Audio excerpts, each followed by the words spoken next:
Bună ziua și bine v-am găsit într-un nou tutorial de Minecraft. Astăzi vă voi arăta cum să vă ascundeți cu fărul așa. Deci punem un bloc în mijloc. Aveți nevoie de orice bloc. Redstone, torch, furnace, crafting table, minecart și sticky piston, da? Deci, primul pas. Punem o șină, deci un bloc în mijloc, după aia o șină pe el. Stați. Așa. Deci un bloc. Apoi o șină. Apoi minecartul. Așa. Apoi mergem în spatele, de fapt spargem blocul. Așa. Mergem în spatele lui. Pac. Stați. Eu am marcat locul cu diamante ca să vedeți mai bine.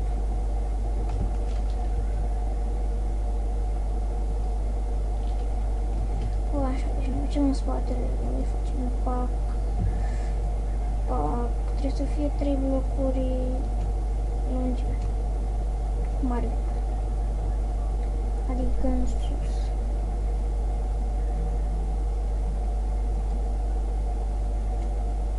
Așa.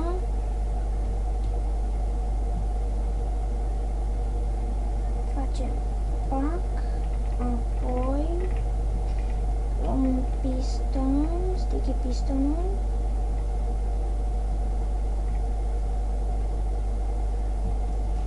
Și noi băgăm așa și îl punem cu fața în jos, așa. Apoi ne ducem în spatele, da, așa, în spate, în spate, în spate. Ne ducem aproape, sărim, ne ducem sus. Acum vom folosi redstone torch. De redstone nu cred că avem, dar nu avem nevoie de redstone. Pac, pac, pac, apoi pac, pac și pac și el va rămâne așa. Apoi îl mascăm, deci ne găsim și noi partea unde este locul, cum este aici.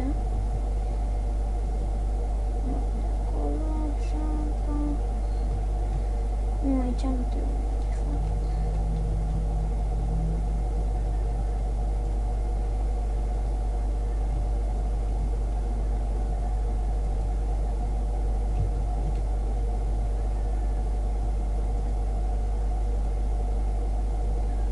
Acoperim aici, așa.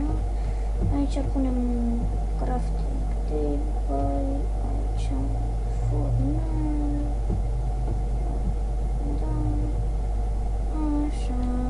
Să zicem că vine un nebun. Gă.